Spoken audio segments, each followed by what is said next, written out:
Ahsoka was kind of mixed. Acolyte was garbage. It was lots of crap. This Star Wars Starfighter.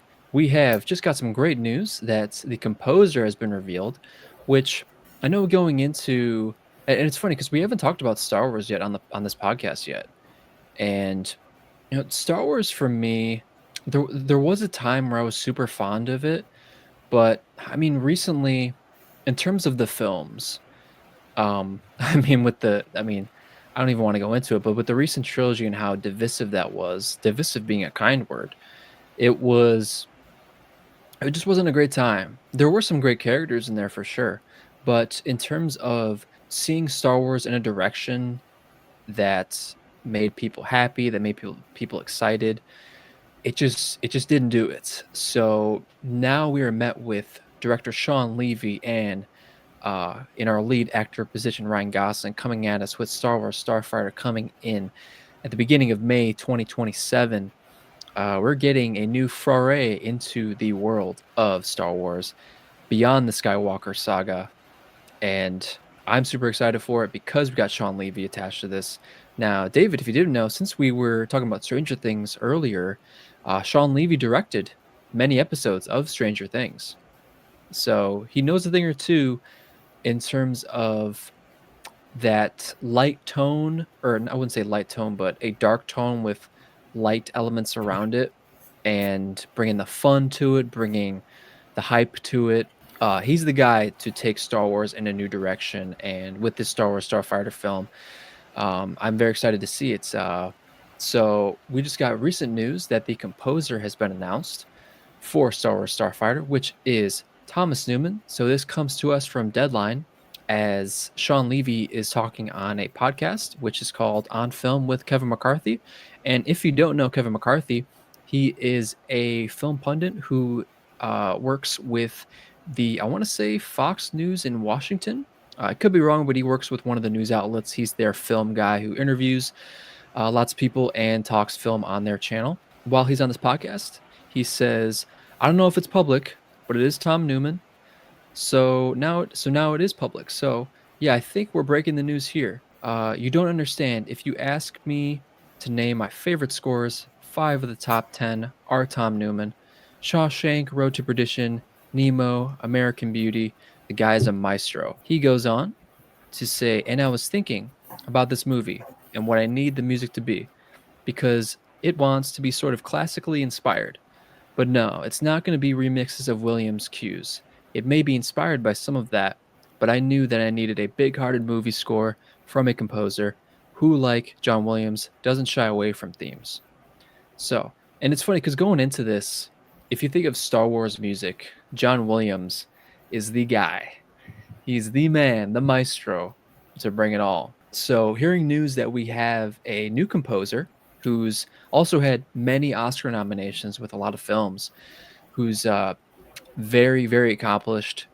Seems like a lot of people are excited. I'm not too familiar with this composer, but I know when you bring a musical talent into a film that has a deep catalog of rich stuff that has been given lots of achievement, it's very exciting to see.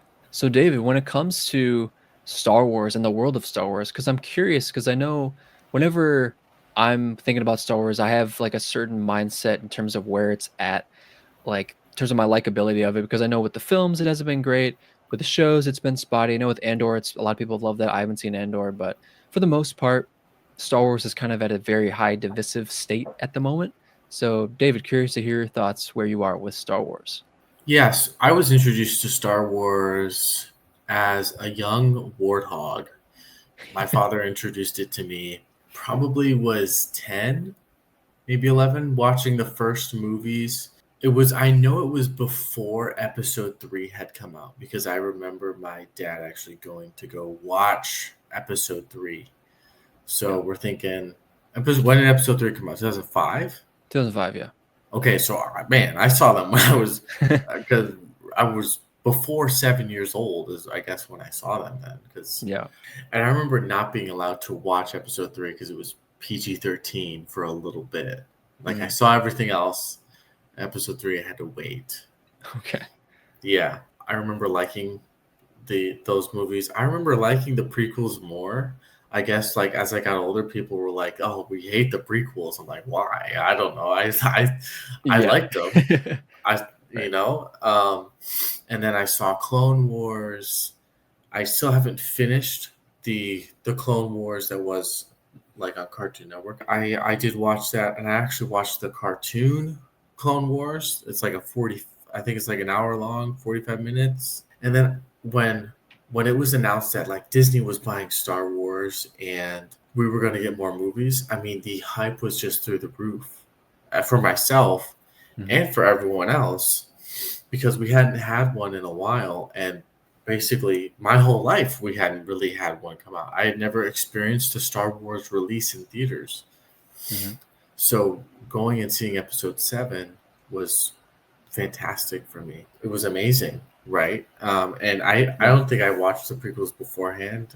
Like I hadn't watched them again, so I just like just straight into 7 after having like not seen anything else. And people just kept hating, and I'm like, I liked 7. I thought 7 was fine. I even thought 8 was fine.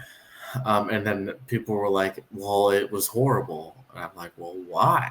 And then they gave me reasons. Like, okay, I guess I can see that. Like that's the way. And I think personally, we're getting so much. We are getting a lot of. We got a lot of TV shows. We got Lots of content. lots of content, and like I don't know, I feel bogged down. Like I feel kind of weighed down. There are reasons why like artificially creating demand builds hype, right? Like if there isn't a lot of something, like you're artificially in theory creating demand because you don't have a lot of it and a lot of people want it. It almost feels like the supply is too much for the demand. We just got too much stuff, and we got different things over here. What that was books. It was like these books, maybe comics. I'm not sure if they had comics. I know there was a lot of Star Wars books Mhm. that some were canon, some were like not canon, and there's that was like where the content was, and you had the Clone Wars. But now it just feels like there's so much, and we got like a ton of movies. I think that's part of the reason, honestly. Yeah, absolutely. They have what seems like right now, they have seen what's been going on in terms of, like you said, the sheer amount of stuff they've been dropping. And it'd be one thing if the amount of stuff they've been dropping was good, which it is not. I mean, Book of Boba Fett tanked. Obi-Wan, the season opener was great, but then it just tanked. Ahsoka was kinda mixed. Acolyte was garbage. Uh, it was just lots of crap. And there was some genuinely good stuff in there. Like I really enjoyed they did some Tales of the Jedi, Tales of the Empire, Tales of the Underworld, the short kind of animated shorts based on specific characters of the Star Wars mythos. And those have been great. The animation style is beautiful. It's very in the same vein of Clone Wars, which, like you mentioned, the animated shows back in the day when they were on Cartoon Network with Clone Wars. Like I would say for me, in terms of my favorite Star Wars, I think it's Clone Wars and Rebels, both animated series. You get so much just dense, rich characters within each of those shows.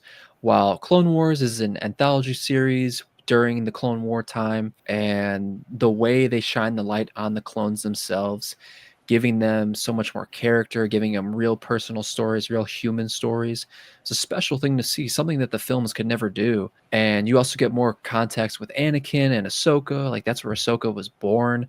I love the Ahsoka character for what Clone Wars did for her. And coming into Rebels, which Rebels is about just a tight misfit group that's a family that are just rebelling against the empire and doing what they do, trying to make the galaxy right, and just trying to just help out the little guy. Just a great series. And it's funny because with Clone Wars being on Cartoon Network and then Rebels was on like Disney XD, both were on platforms that didn't seem like they would give a show that like story level prowess that it deserves, and it did. Like they did a great job with it, uh regardless of what platform they were on.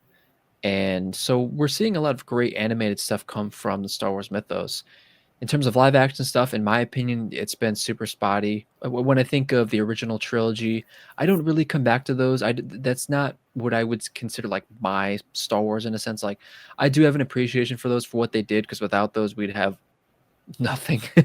Without those, but like dismiss Star Wars, like or dismiss all the things that came out after Star Wars, like the sequels and all that stuff. If there was no Star Wars, there'd be a lot less things that were inspired by Star Wars. I mean, it's there's no deny the prowess that Star Wars has given. But in terms of like my favorite Star Wars, the original trilogy is not it.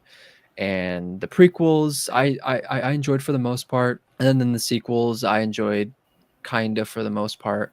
So for me, it's always been kind of spotty. But with Starfighter and the potential redemption we could have with a great Star Wars film being in theaters. Well, I mean, I totally forgot about we've had Solo, which is the prequel with starring Han Solo when he was younger, which I kind of enjoyed. And then you also had Rogue One, which I think is my favorite Star Wars film. Rogue One was so special, just giving us what happened just right before Episode One or what Episode Four or whatever. So I think we've gotten some great films, but in terms of just being a consistent franchise, Star Wars has not been it at all. And hopefully with Starfighter, we can regain that. Very exciting hearing. We got a really solid composer with Star Wars Starfighter. We also have a pretty stacked cast. We got Ryan Gosling, David. If you don't know this guy, we have Aaron Pierre, who's coming in this, who's this kind of up and coming actor who's been great in a lot of things. He was just in, I think it was this one Netflix film. I can't forget what it was called, but he was great in it. He's going to be in the new Lanterns TV show, the new DC show about the Green Lanterns. He stars as John Stewart. He's going to bring the physicality. He's got the acting potential. You also get Amy Adams in there, Oscar nominee. She's fantastic. Oscar winner, I'm pretty sure. You got Mia Goth in there, another fantastic performer. You got Matt Smith in there. So you have countless just wonderful performers in Starfighter. And it seems like they're gearing up for a very solid film. Yeah, David, you got any closing thoughts? Honestly, I think part of the problem why we're getting inconsistencies is we have multiple directors with different visions for the Star Wars universe and their own story, and it's like the Star Wars universe feels infinite. So like you can tell an infinite number of stories. So you could just kind of, take whatever you want and make it whatever you want. And Yeah. I think that has really pissed off a lot of fans because like they feel like there are certain rules that need to be applied to the universe that kind of aren't that maybe aren't treated as effectively. I mean, I just really want to see really cool lightsaber battles, personally, and it feels like we haven't gotten really cool lightsaber battles since like episode three. Yeah, I think I mean the biggest thing right now is the one who's the overlord of Star Wars. You got Kathleen Kennedy, who is a fabulous producer who's been in the business for lots of years, and she is fabulous at being a producer. But in terms of being a studio head, she hasn't done great, to say the kindness. But it seems like she's on the outs soon. I mean, when you think of a like almost the overlord of something like with Kevin Feige and the Marvel Universe, he has such a grip on the Marvel universe and how to use it, and he's so good at being hands on with it and making sure it all flows.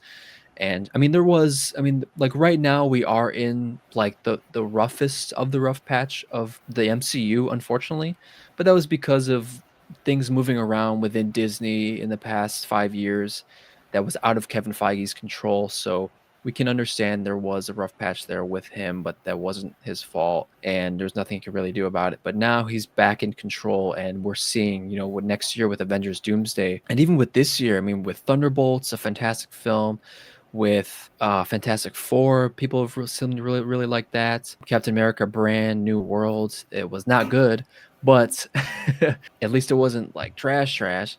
But regardless, two out of the three Marvel films this year delivered, in my opinion. So it seems like they're back. They got something to prove. And next year we got Brand New Day, Spider-Man: Brand New Day, and we got Avengers Doomsday. So it seems like they're coming back with it, and hopefully Star Wars can get a real solid studio head that can overlook everything and just make sure everything works consistently. Make sure we get good movies. That's at the end of the day, that's what we need.